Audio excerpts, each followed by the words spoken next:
Hi. So we are live on YouTube as well. So we are good to go actually. Uh, so a very good evening to one and all. Welcome to the webinar series by Dr. Shika's NutriHealth. And in today's webinar, we are going to be discussing on going back to roots to beat breast cancer. And with us today, we have an expert doctor in this field. Let me introduce you to Dr. Geeta Kadeprat. She is the director of Max Super Specialty Hospitals in Patparganj, Noida, and Vaishali. Dr. Geeta has over 21 years of experience as a surgeon and 17 years of experience in surgical oncology. She has wide experience in performing the entire array of breast surgeries and has pioneered the establishment of sentinel lymph node biopsy and oncoplastic breast surgery as a standard procedure in Max hospitals. She has spearheaded the formation of the Breast Support Group, a forum which extends care beyond cure to breast cancer patients twice a month. She has also done MCH breast oncoplasty masterclass in collaboration with University of East Anglia, UK. Prior to being the director of Max Hospitals, she has worked with various hospitals of repute like Indraprastha Apollo, Royal Marsden Hospital UK, as Rajiv Gandhi Cancer Institute. And just to give a background about her education, she has done her MBBS from Lady Hardinge Medical College and MS from Maulana Azad Medical College, Delhi, and her FRCS from Fellow of Royal Colleges of Physicians and Surgeons of Glasgow. Welcome, Dr. Geeta, to this webinar. Thank you so much. Thank you, Nitin, for the. Our second speaker for the day is Dr. Shika Sharma. Dr. Shika Sharma is a medical doctor by training from Maulana Azad Medical College, New Delhi. She founded Dr. Shika's NutriHealth with a desire to work in the prevention of lifestyle-related disorders. The organization is a pioneer in integrating modern nutrition with Vedic nutrition and serves clientele across the globe. She has built a telenutrition center and a personal health app called Vedic Diet, which helps in delivering personalized advisory and compliance monitoring, another pioneering concept introduced in the area of wellness by Dr. Shika. Dr. Shika had a weekly column for 11 years in national newspaper HT Brunch and has been quoted by several leading newspapers and TV and television channels. She is invited frequently for giving talks by NOS Magazine, ASSOCHAM, All India Management Association, etc., and delivers lectures to students of top engineering institutes like IITs and top management institutes like IIMs. Dr. Shika is also empaneled as a lead expert with FSSAI, which is Food Safety and Standards Authority of India. She has been the health advisor to many celebrities, hoteliers, chief ministers of Indian states, and one lead prime minister amongst others. Welcome, Dr. Shika, to the webinar. Thank you, Nitin. And firstly, it's a pleasure to welcome Dr. Geeta, which I just discovered we are also the same year we passed out of our medical colleges. And of course, she has a distinction of having two colleges, as affiliation, which is Lady Harding and Mamsi. So welcome, Dr. Geeta. And, it will be great to have this conversation today. We all know that, cancers are on the rise all over the world, and so is it in India.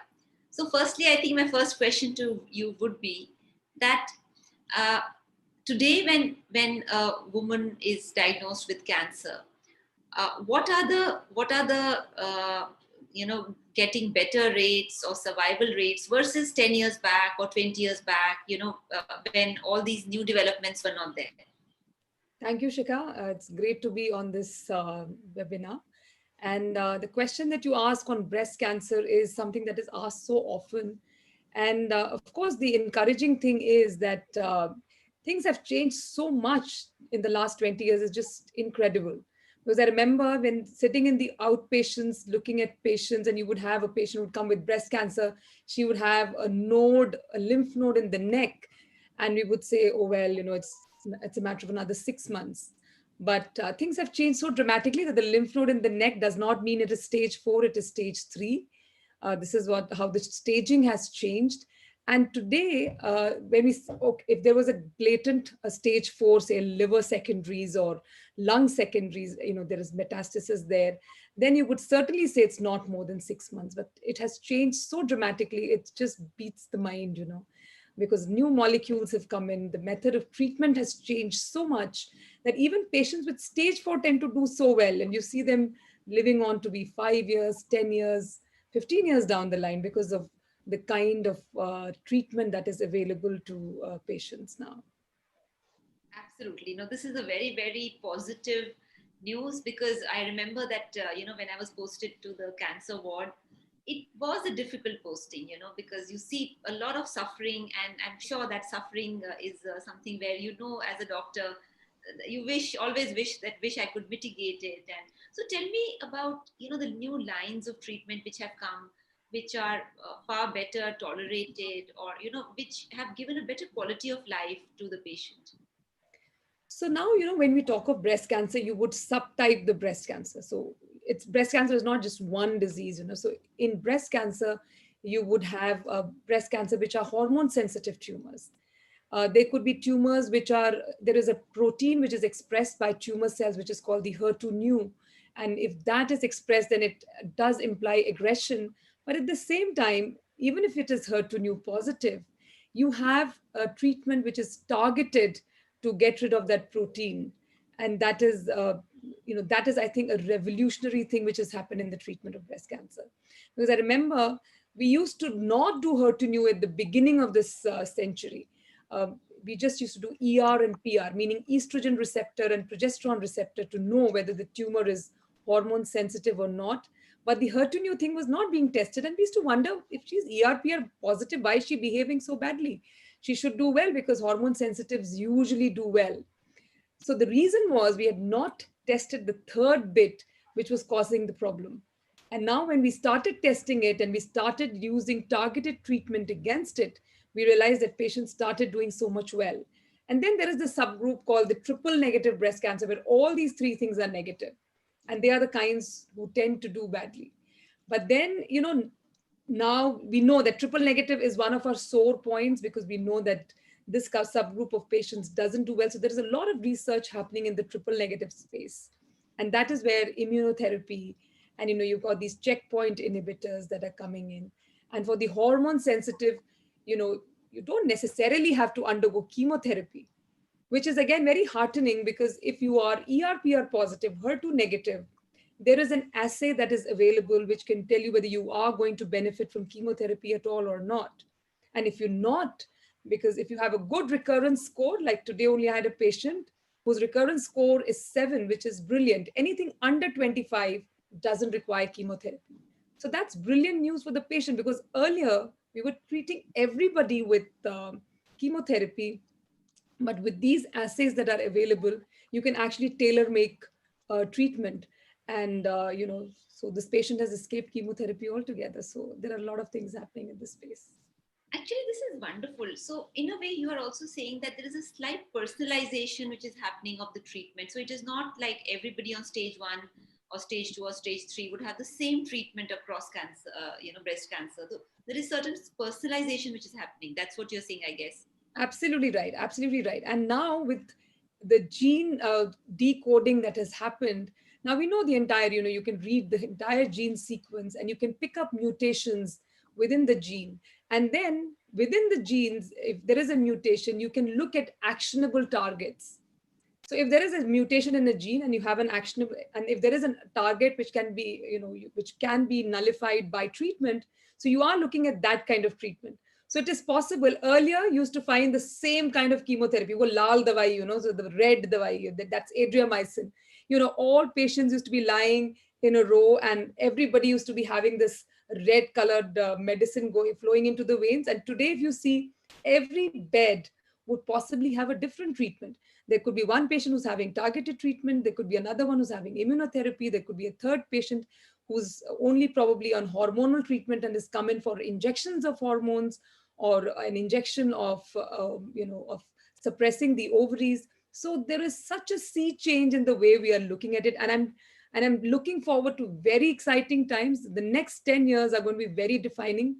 And every time, the trouble with the cell, single cell, is that there are so many pathways, and it is not possible to block all pathways as of today. You block one, the other one gets active, and you don't know what to do with that one. So we are looking at various points within the pathway which can just nullify the cancer cell and kill it. Absolutely, absolutely. So tell me something that, since breast cancer is something where, it mostly is, happening in women, and men, I guess, have a very small percentage of breast cancer. So what are the things which you would tell all women to do as a self-check, or as a basic thing? And from what age do they really have to start? So if you look at breast cancer, see, there are three things that you can do. One is, a clinical examination, meaning you go to the doctor, which is a very difficult bit, because if you don't have anything, why should I be seeing a doctor? So we'll keep that aside. But the second thing that one can do is mammograms. But the trouble is, in our country, it is always opportunistic screening. So if there is a patient who goes to a gynecologist, and usually gynecologists are very kind to say, you go and get your mammogram done as well, even if she's just come in with some vague gynecological complaint, gets a pap smear, gets a mammogram also in the same sitting. So that's great. But if you talk of a screening protocol, it is non-existent. And I don't see it happening in our country also, considering the size and the fact that we are a resource poor country, whether we like it or not.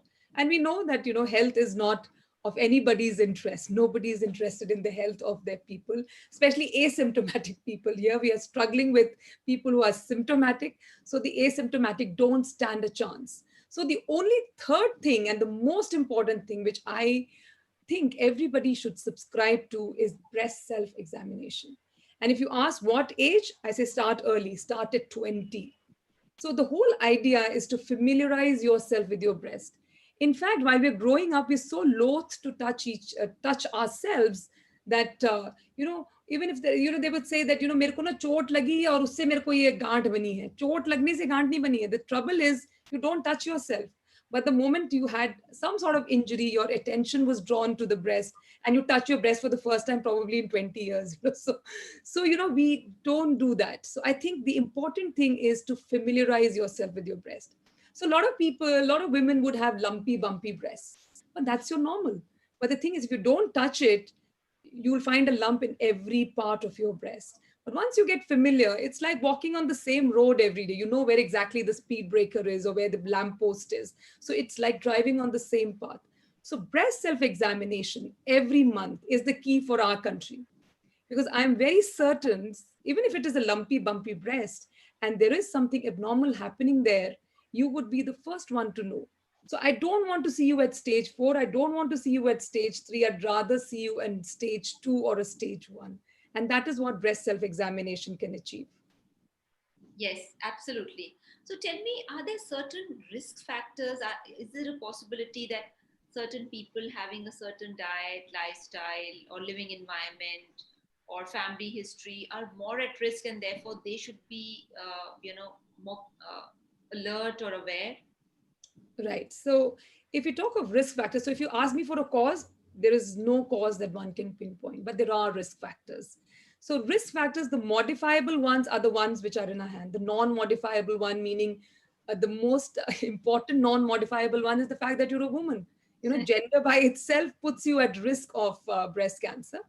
Then there are things like, the age at when you start your periods and when you finish your periods. And I'm sure you're all aware that young girls, starting 9, 8, 9, 10 are starting their periods early. So there is something wrong with the milk or milk products. I'm very certain about it. I don't have a way to prove it, but I'm sure all these cows which are being injected with growth hormones and oxytocin to improve their milk output have something to do with this, because these young kids, they barely, out of their cradles and they, they're chumming, which is very unfortunate. And early menarche, late menopause, risk factor, but you can't do anything about it because you can't control these things because the period of exposure to hormones increase if that is the case. But the modifiable risk factors are the ones that, which I'm sure you advocate so beautifully, and that is what you eat, what you drink, what is your environment, because it's all an interplay between lifestyle, your environment, and your genetic makeup. So that is what gives rise to cancer. So if there is a disbalance, then that is when things start going wrong. Absolutely, and that's very well said, because a lot of factors, which is your environment, your diet, and how you live, could be contributing to the disease. I mean, at least we know that in obesity, like lots of clients, patients used to get earlier would say, oh, it's in the genes, so I'm overweight because it's the genes. But it took us a while to convince them, no, it's your food, it's your habits, it's your sedentary lifestyle. So don't blame the genes all the time, because we have a habit of blaming the genes. True. So tell me that when suppose somebody has been diagnosed with early signs of breast cancer, and so what are the changes in their diet, lifestyle, or what are the modifiable things one can do? What are those things one can start away? So when we say that, that the incidence of breast cancer is rising, we also see that this is not a coincidence, but the fact is that we have started looking westwards. And the reverse is happening in the West. They're looking eastwards. So all their McDonald's and their burgers and their pizzas are selling like hotcakes in our country. There is some addiction to it. I don't know what they add in those things that, you want to go back and get more and more of it. And we have forgotten. So this is what I meant when I said uh, the going back to the roots to beat breast cancer. So Nitin came up with the interesting idea as to, because I was not thinking on those lines. He said root cause of breast cancer. But to me, going back to the roots also meant going back to a traditional methods of living. We have given up a superior way of living for a most inferior method of living, and in the process are paying heavily for it and will continue to pay heavily for it because we don't seem to be in a hurry to give up these bad habits of intaking a lot of processed foods, a lot of sugars. I don't remember as kids being exposed to so much. Most of the mithais and everything used to be made at home. So now that is not what happens. And it used to be home cooked food. I think refrigerators also came in much later into the house, but now refrigeration has become such an inevitable part of our lives that everything goes into the freezer, comes out, thaws, and then you've killed the food already. And going back to the roots also means that the more from the source you get what you eat, it is better for you. I'm sure you will be able to substantiate that better, Shikha. Absolutely. In fact, you earlier mentioned about the milk and milk products, and you're right.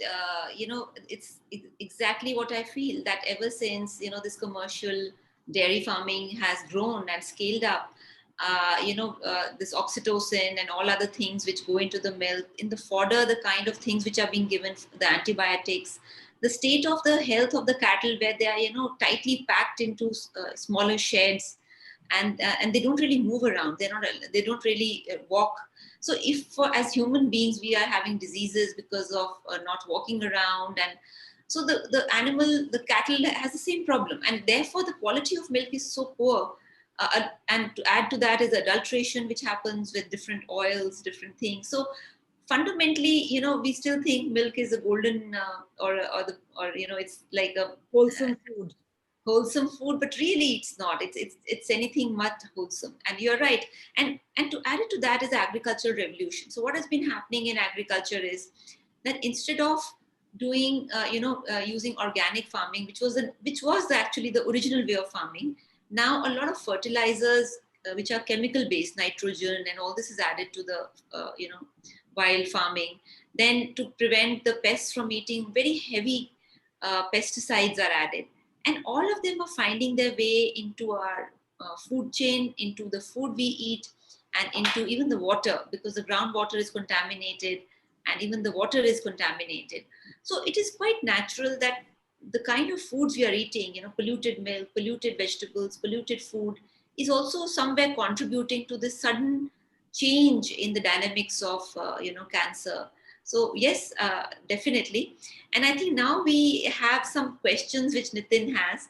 And Nitin, now you can take over and ask those questions, because we can go Right. on. We have plenty of things which we agree upon already. Absolutely. I mean, I would like to hear more of that, but since we have collected few questions from our viewers, right, which they would want answered, let me share them as well. So while we talk about the risk of having breast or any other cancer, so one of our viewers want to understand, to a person who has taken Leukeran, it's a medicine I'm assuming, or methotrexate for a couple of years for systemic lupus, are they at higher risk for breast cancer? So the dose at which methotrexate is given for lupus and all is very, very minuscule. And incidentally, methotrexate is an anti-cancer drug. So Okay. I don't think it increases your risk by much. Understand. So, if we go by the flow of the discussion that we had, I thought of. So, when we talk about causes and symptoms, doctor, we talked about lifestyle and diet basically affecting it. And there was a question which one of our viewers had shared earlier. It's about the relationship between stress and cancer. So, is there any scientific research basically supporting or basically, uh, you know, uh, breaking this myth? So, is there any relation between stress and cancer? So there is some recent evidence which I would like to believe, because I have not systematically collected data to such effect as to demonstrate a relationship between stress and breast cancer. But invariably, especially women in the 40s, when you probe a little deeper, you'll find that there's something terribly wrong that has happened in their lives in the past couple of years, from within a few months to a couple of years, Hmm. before this cancer happened. But I cannot substantiate it with evidence. But there has been a recent paper, I don't remember what it was, but it does say that stress does play a role in increasing the risk of breast cancer, because there are happy hormones and there are these sad hormones which the moment you're in stress, so it is the sad hormones which take over and put all your cells in a negative space. And it I cannot explain it in a very scientific manner, but that's the way it is looked upon. And we do know, when you do physical exercise, so there are these happy hormones or the endorphins which are secreted, which keep it's like the cells in your body going into a dance every now and then, and feeling rejuvenated. So when that doesn't happen, I think it is a ground for creating breast cancer, or for that matter any other cancer. Actually, Thanks. I'd like to just add, and this is a really nice way you've explained that, we have endorphins, then we have serotonin, then we have cortisol, and we have these oxytocin. So endorphins, like you said, is the happy hormone. So if you exercise, you're dancing, you're doing activity, so you create more of these happy hormones, and obviously it has a beneficial effect on the entire body. And then when you are stressing over small things, or when you are sending your mind into anxiety over unforeseen things, or not accepting change when change is there in front of you, so that's the time you start releasing cortisol. And we know cortisol can affect from the heart to the joints to allergies, asthma, diabetes, everything. I mean, I think cortisol almost hurts every organ in the body. And of course, then you have this oxytocin, which is primarily released when a mother bonds with her, young one. And does it also get released? Otherwise, I mean, is oxytocin something which would also create, because it's also called a bond hormone, and that's what I've heard. Yes, you're right. So it happens at that time. It's not released all the time. Yes. So, and then finally, of course, we have the serotonin, and there's been so much which has been talked about that, oh, you want to relax, you want to get good sleep, you want to feel happy, you want to feel pleasant, and then there's the serotonin. And a lot of foods are also attributed that, okay, you eat this, you get serotonin. So traditionally, like at night when people would want to sleep, they would have something which was a dairy product. Of course, today we can't depend on dairy because of all the issues we have explained. But a lot of, these products are also connected with feeling relaxed and sleepy. And of course, now it is more of jasmine tea or, natural green vegetarian things. So tell me, Dr. Geeta, that vegetarianism and veganism is kind of catching up all over the world. And when we talk about cancers, what is the plus or the role, or what is your view, frankly, about vegetarian foods or diets or other kind of foods which would support healing? So, vegetarianism is a good thing, but I would not denounce the non-vegetarians also. But if you look at if you look at the spiritual aspect of it, then you'd probably land up denouncing the non-vegetarian bit, because spiritually you would say that it involves a lot of violence, and what is being served on your plate is something that has been through a journey of violence, and then lands up on your plate. So it's not good vibes for you, not good spiritual vibes for you. So vegetarianism is all about good spiritual vibes. Having said that, see, these foods, whether it is a vegetarian or some of the non-vegetarian foods, especially fish, would have a lot of antioxidants, which allows your cells to go into repair and to heal. But again, if you were to fry your vegetables and fry it to death, so you lose all the good things that it is supposed to do to you. So they say, the more ugly a fruit looks, or ugly a vegetable looks, probably they are the good vegetables. And don't cook them to death, because if you cook them to death, you obviously lose the nutrients and the antioxidants, which is supposed to help your body heal. So I think in vegetarian, it's not as if vegetarians cannot get all the nutrients. But yes, your non-vegetarian diet can score over your B12 and your B complex kind of vitamins, but a lot of it can be compensated even in a vegetarian food. And I think vegetarianism is a good way to go. And the vegan diet, of course, you'd leave out all the milk and milk products.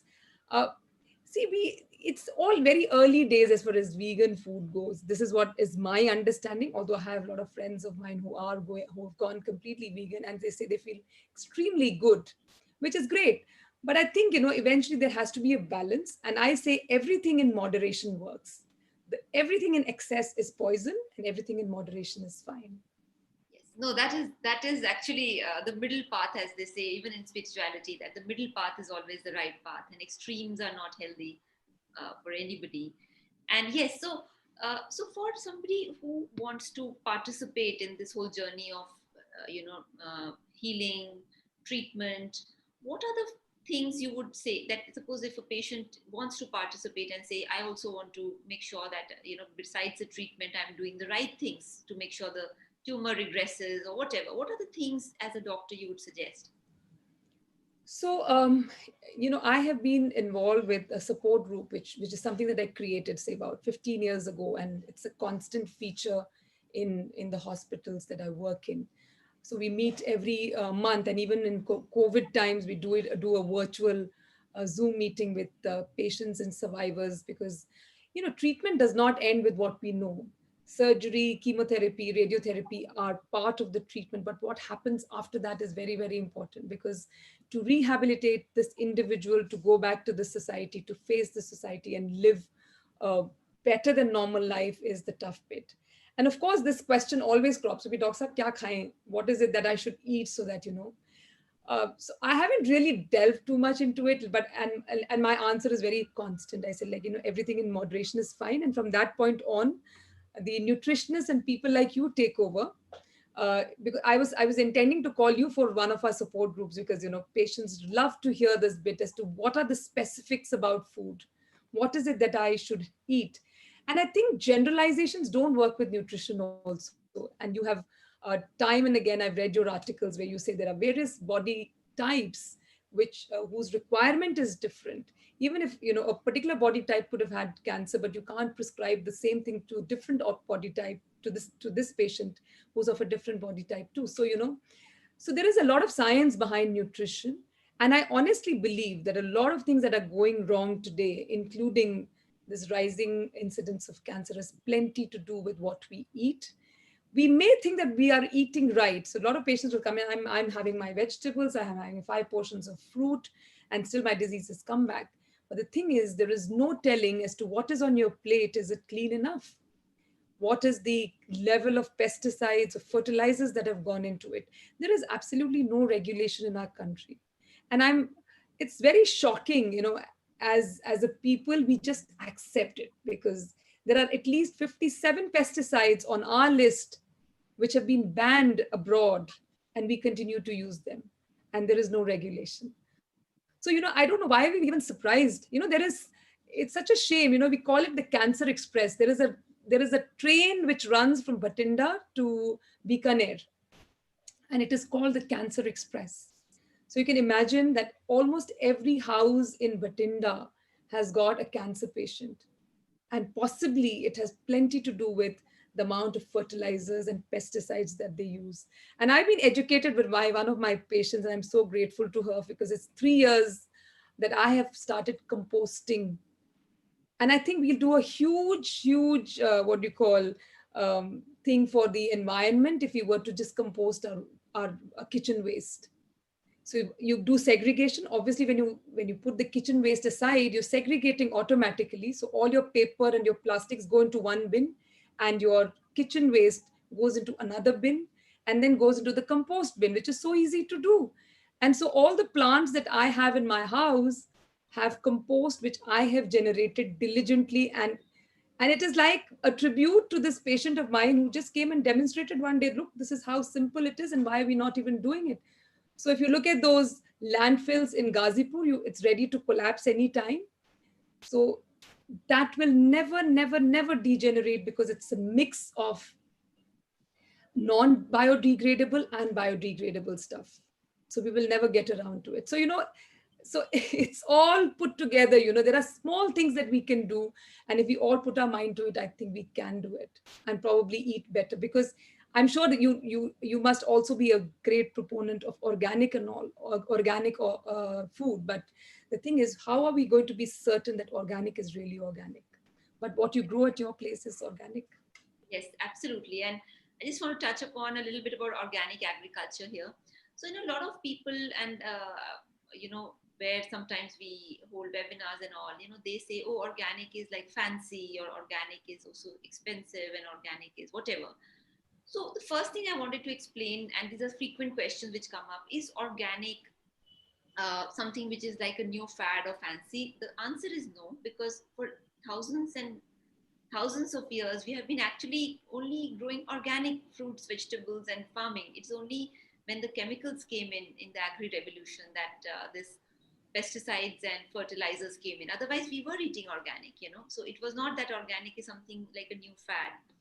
The second thing which people ask is that why is organic a little more expensive compared to normal? So the reason is very simple, that when you grow organic vegetables or fruits or something, and you do not use any either fertilizers or pesticides, then some part of the produce does is eaten by some pests or something. So it's not 100% yield you get a certain yield, and that's why obviously it is a little more intensive compared to regular farming. So that is why slightly if you compare a dal to a dal, it will be slightly expensive. But having said that, I always feel that when we go out for a meal or go out for a dinner, we spend so much money, so it's worth giving that little extra, which would be 15-20% on organic produce, rather than rather than choosing non-organic, because it's causing much more damage. The third thing which people say is, okay, even if I choose organic, is it that I'm going to get more vitamin A, or I'm going to get more vitamin B12 or more vitamin C on this? So that's where I want to bring in the differentiation, that organic produce would have its natural vitamins, what is there in a banana or an apple or something. Why you're eating organic is not to get the negative things. So it's not that kitna milega ya zyada kya milega. It's not a question of that you'll get more extra vitamin or more extra mineral. You will get what is in that vegetable or fruit, which is natural. But what we don't want to get, and what we actually get without our knowledge or without our consent, is those deadly chemicals which come along with the produce, which come along with the vegetable, the fruit. And that's where we are paying, that don't give us those chemicals, and that's why we're willing to pay that little extra more. And finally, I would say yes, and that question which you posed is a very important question. That don't go by somebody saying, oh, organic this and organic that. Please look for a label, a certification. So a typical certification, like, you have this egg mark and you have hallmark jewelry. Like when you check jewelry, when you buy jewelry, you like to go for a hallmark jewelry. Similarly, there is a certain certification protocol which happens over almost 7 years, which means that there is a protocol for certifying a particular farmland as organic. Please look for that certification. Don't go simply by someone saying, oh, organic dal. Because, that without a certificate, like, we are doctors, we carry a license. So every time, somebody wants to check, they can see a license number and say, okay, where have they passed out from, or what is their license number? Similarly, organic has a certain certification, and I encourage people to please look for that certification, not to go blindly. And just because it says organic somewhere, there, because there are a lot of layers to that word also. So that's what I would like to say. Yes. Nitin, yes, you, I think, have more questions. Sorry, this conversation is so much fun that, I forget that you have questions. Yes. I'm trying to relate to the current discussion. So while we are talking about how organic and sustainable lifestyle would basically help us with prevention of breast cancer, right? So there are other reasons like hereditary reasons which basically we cannot avoid, right? So in those cases, there was a question which basically talks about, so does a breast cancer gene be passed from father to daughter? So usually we discuss about mother to daughter, but does it also transfer from father to daughter? Yes, so father also is a first degree relative. Although breast cancer in men is very, very unusual, but it is possible that the father could be carrying that gene. The commonest gene that we associate with breast cancer is BRCA1 and BRCA2 genes. And every generation, there would be a 50% chance that you could get that gene. And suppose, how do you determine whether this person needs to undergo that gene test? So if there is even one family member who's a male and who's had breast cancer, it's enough ground for you to get that gene testing done. So it is possible for the father to transmit that mutant gene to his offspring. So it is either sides. You cannot ignore the father's side and say that it can only come through the mother's side. That's not true. It is possible that the father's mother may have had the BRCA gene and transmitted it to the son. But then this particular gene could be associated with other cancers also, like pancreatic cancer, prostate cancer, gastric cancer. So, there are a lot of cancers which could be associated with it. So it is possible to transmit that mutant gene. Thank you, doctor, for clarifying that. Now, while we look at prevention, there's an aspect that basically comes into picture, which is for patients who have already gone through the treatment, who doesn't want the recurrence to happen, right? So if both the panelists can share some tips, both in terms of diet and lifestyle, right, which can help the survivors to basically reduce the chances of recurrence of breast cancer, that would be really great. So this is a common, very, very common question. And then I, of course, say that, you have to talk to the expert if you really want, pointed answers to it. I'm sure Shikha would be the best person to answer this question. Right. So like, like Dr. Geeta said, because cancer, the exact reason we all don't know, but we know that certain things are predisposed more and certain things predispose less. So what are the things which would predispose more? So like I said, like we have mentioned before, the first thing is that, things like if you are consuming colas in high amounts, if you are having routinely processed food, which is more than, a certain level, and more than a certain level, I think in today's time, I would say more than once a week, I think it's more. And the third thing would be, of course, if you are tobacco chewer, if you are having, any one of those smoking or any one of those things. So those are some things which environmentally create artificial elements or chemicals in your system. You're basically exposing yourself to artificial elements. Uh, Many other things, like for example, there are a lot of chemicals which we use in our home, like the pest control we do. Now many times we do a pest control and we don't air the places, and our children are playing there, or we are entering the same room, or we use very strong chemicals to clean our carpets, or to so I think fundamentally, if somebody's a cancer survivor, I would say first thing is start using natural things, like for example, use a natural aromatherapy rather than using a chemical aroma. Like there's so many aromas these days, car aromas and room fresheners and this, and they're all chemicals. So I think fundamentally, I would say get rid of all those chemicals and start just using natural essential oils if you want a good aroma in your house or something like that. So that is one. Second thing is obviously that make sure that many of these chemicals which we use as cleaning agents, cut down as much as you can.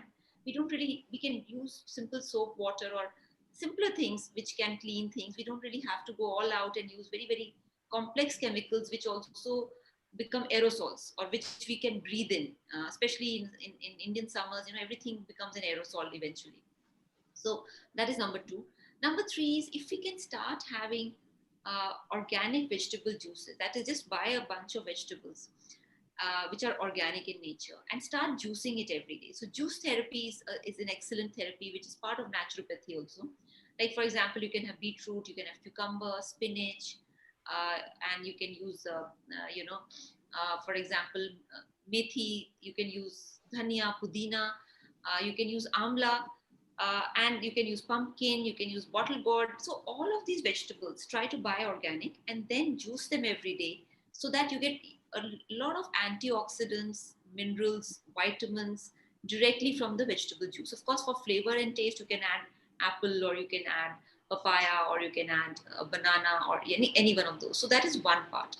Second is try to eat 3 fruits a day, 3 different colored fruits. So it could be depending on which fruits are available. And try to stick to seasonal fruits. Try not to have exotic fruits which are flown like 10,000 kilometers away or something. Try to have seasonal local fruits which are far better. So like, for example, you could have a banana, a papaya, or you could have an apple or, whichever fruit is in season, and you get pomegranate. So whichever fruit is in season, try to have 3 fruits a day. Next thing I would say, which is equally important, is hydrate yourself, because the water the body needs water. 2/3 of our body's, water.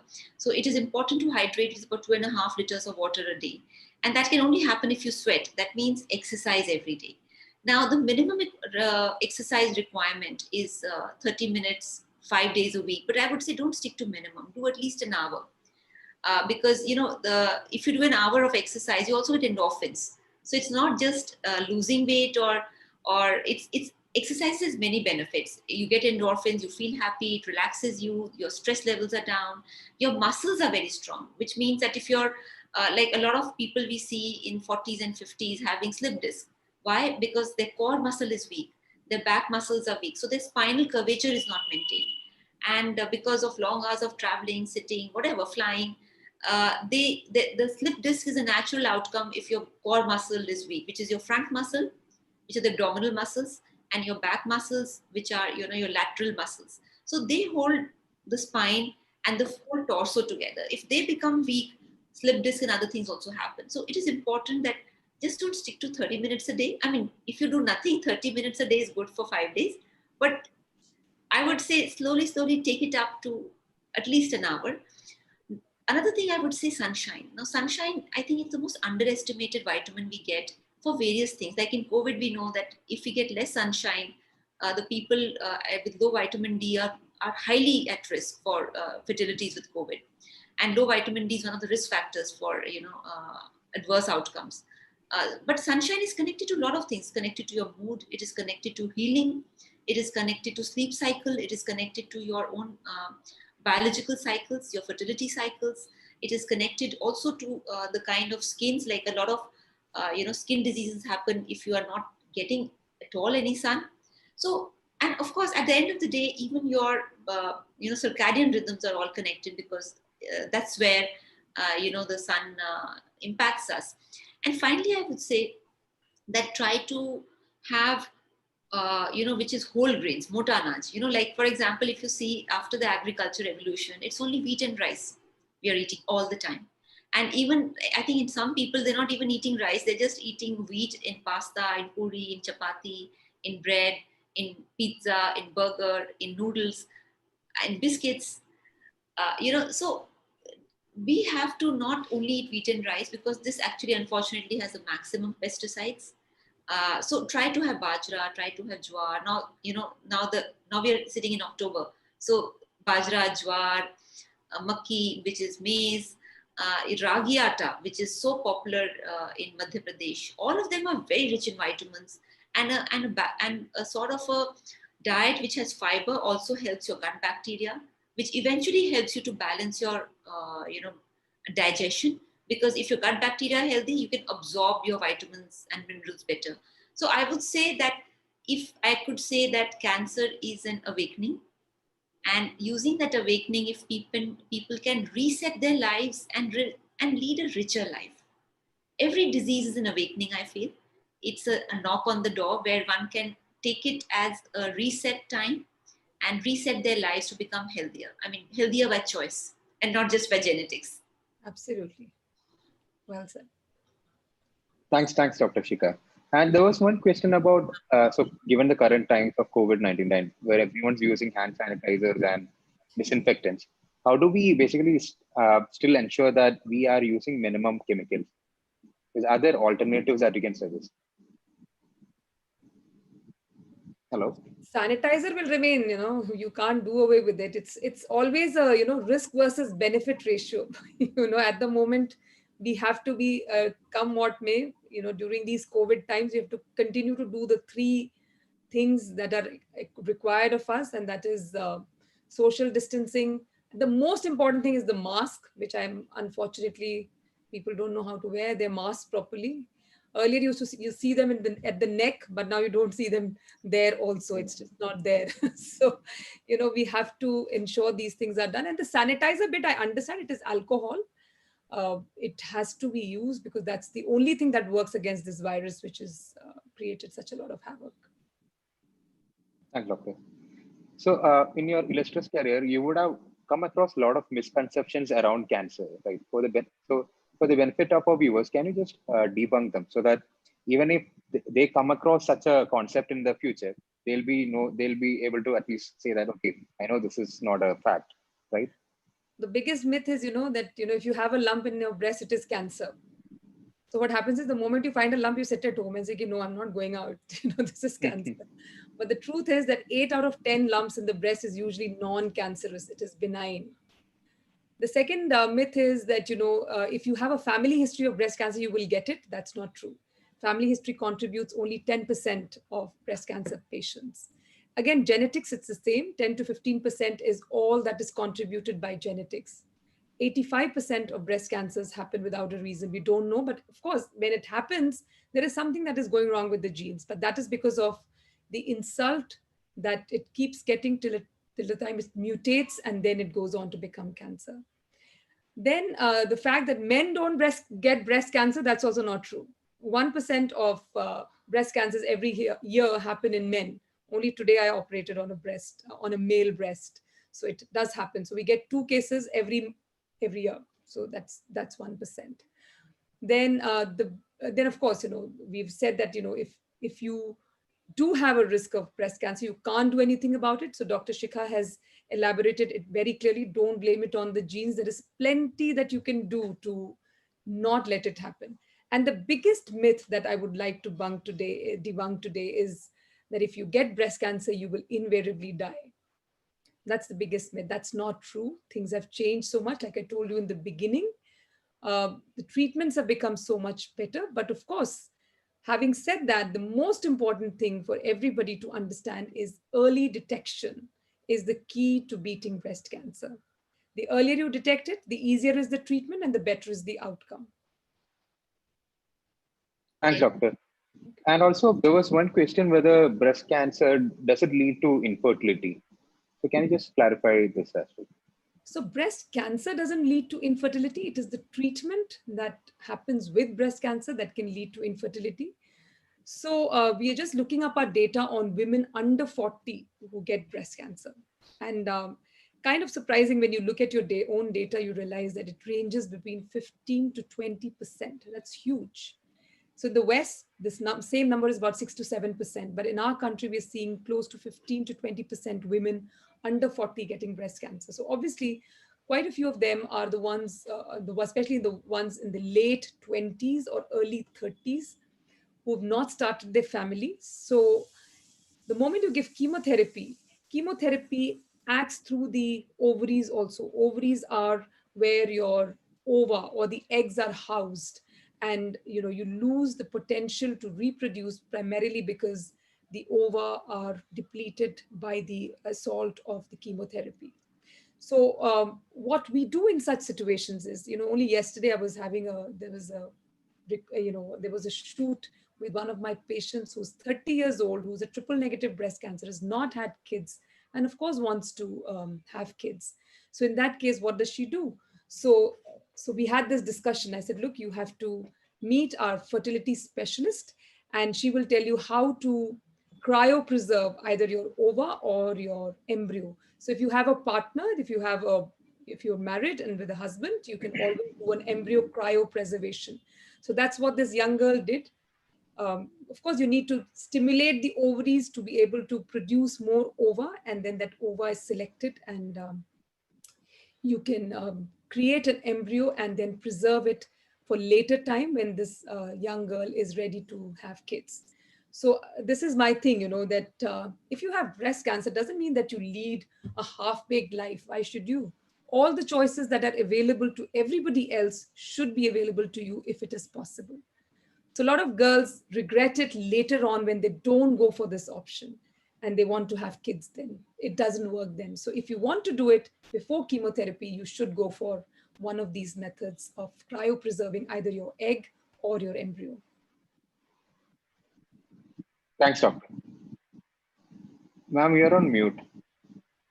Yeah, so I just suddenly realized that there's one thing which happens very frequently, and I think one of the audience has mentioned it also, that during the treatment, then the liver functions in terms of the VLDL or the cholesterol, they could be deranged a little bit. So here I just want to add that to get your liver back into good functioning ability, detoxification is a wonderful process.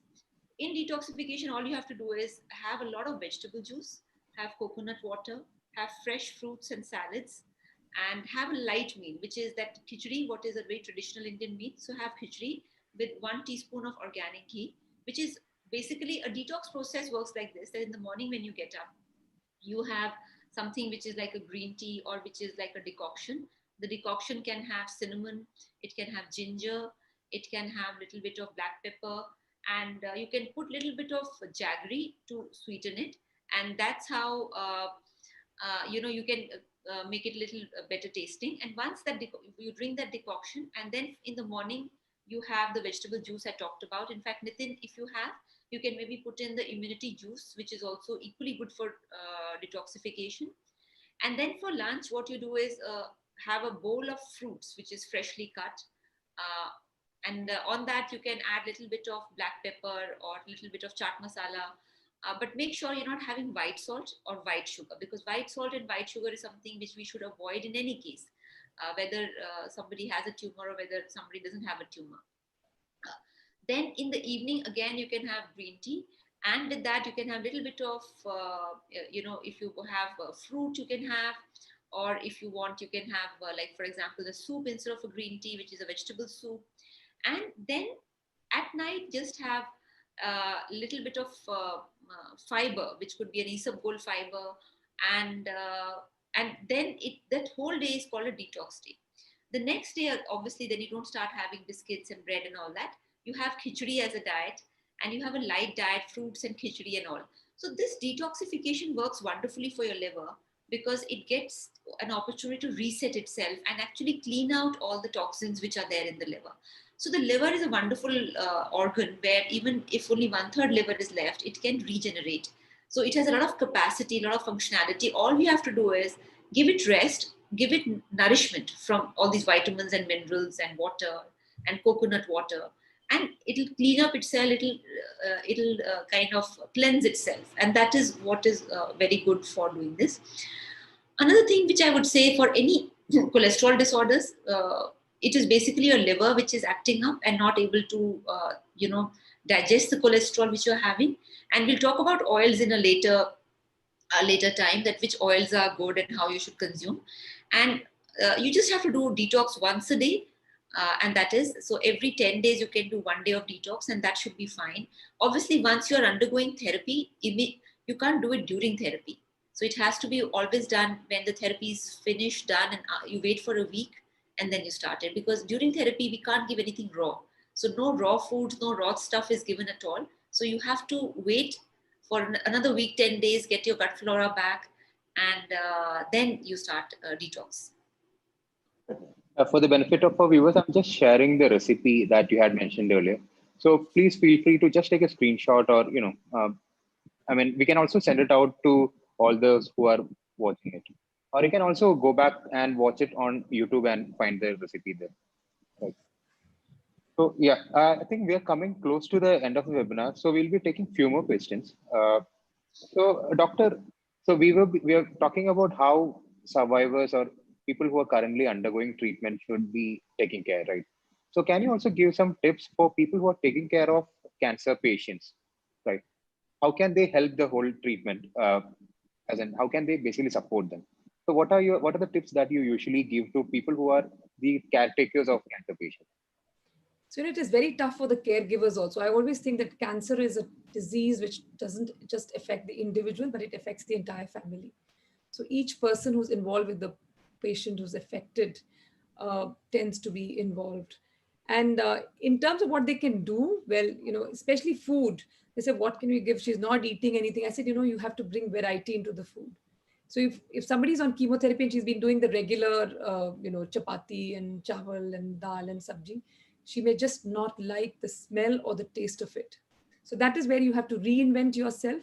And like Dr. Shikha just mentioned about how millets and probably, you just have to find what is it that works. Sometimes, a 70% dark chocolate works, So, but you have to keep experimenting.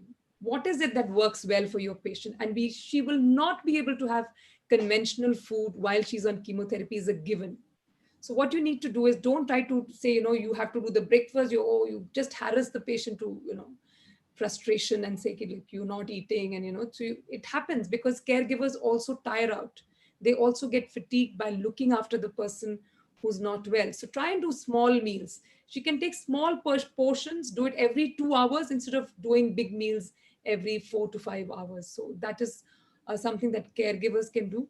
But at the same time, what I like to tell caregivers is that, they should look after themselves also.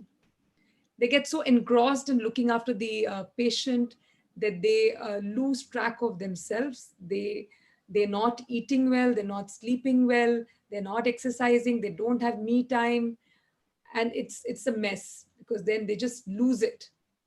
And there are another set of caregivers who tend to be so overprotective about patients, which is something that I think overwhelms the patient.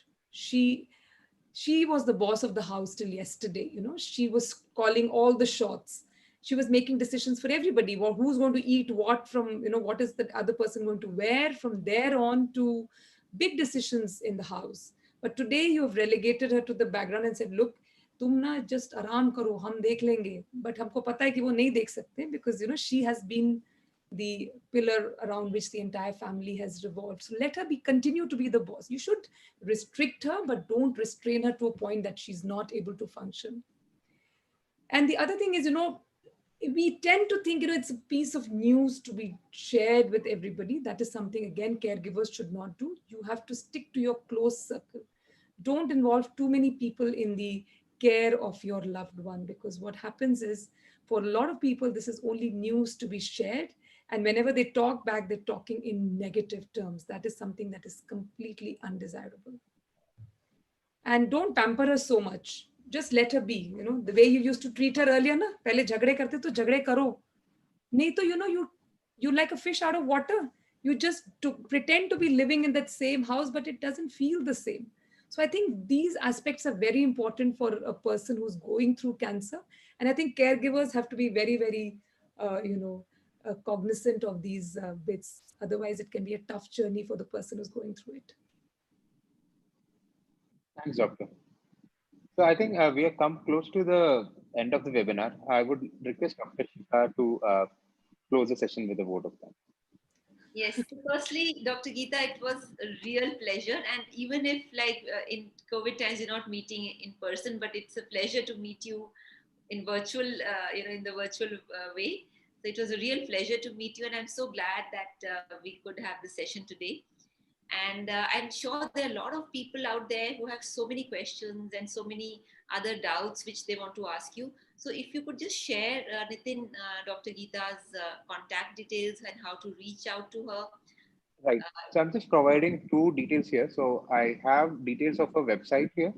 So you'll be able to even book your online consultations, video and telephonic here. And Dr. Geeta has her own website as well, where you can reach out to her. So the mobile number is also provided. So you can see both the links here. I'm just going to share the link on chat. So you can just use those links and reach out to doctor. Yes. And finally, I would say to all the people who are watching on YouTube or who are watching on other channels that cancer is not the end of the world. There is there are a lot of treatments which are available, and there is a good quality of life which one can lead. So all you have to do is just talk to the right person, meet your doctor. For people who have been recently discovered or who don't have a caregiver, or find out the right channels. Do not try things which are unscientific, because it delays the treatment. So meet the proper professionals. Dr. Geeta is here. You can reach out to her for any questions, clarifications, or anything else you want to know about cancer. There are a lot of tests available. There are a lot of diagnostics tests available. So do reach out. Please do not just find out from unverified or unscientific or non-scientific websites. So that's the only message I would give. And so, Dr. Geeta, your final message for all the people who are watching this show. So I see a lot of my patients and my, whom I like to call the champions. We don't call them survivors. We don't call them patients, because they're all champions who've been through this journey. And I feel very humbled because I've been part of their journey, because I think it's so humbling. I can't even begin to tell you, because I think this is what keeps us grounded and trying to do what we can to make their lives better. But every bit counts, whether it is nutrition, whether it is the water you drink, whether it is the air that you breathe. Every little bit counts. There are some things that you can work around, some things that you can't. But nutrition is something that I strongly believe needs to be put. You need to put your mind to nutrition. And there are experts like Dr. Shikha, who's run, who's been around for the longest possible time. And a lot of my patients, going to say, "Acha, aapne abhi to kara diya, hum bolte reh gaye, aapne kabhi bhi nahi karaya hamara Dr. Shikha ke saath." So now we know how to get Dr. Shikha on board, and we will have her address our exclusive breast support group meeting someday, because these are questions that I really can't answer, because I always believe there are experts to do their fair bit, and they're doing a great job. And I have interacted with people who have benefited from your advice, and it has done wonders for them. So I'm sure if people were to go and talk to Dr. Shikha and take her tips, I'm sure it will serve you very well. And that's it. It was a wonderful interaction, and I'm sure I can go on forever. And thank you for this platform, and I really enjoyed being here. Absolutely. No, it was really nice. And I really hope that we'll do more things together. Absolutely. Because as doctors, I think the one thing which is common to all of us is that we are here to serve. We are here to serve people. That's all our education has been all about. And we are here to support people. Absolutely. Thanks, Dr. Geeta. Thanks, Dr. Thank Shikha, you. for this wonderful webinar. Thank Bye. you so much, and have a great day. Keep safe. Bye-bye. You too. Thank you.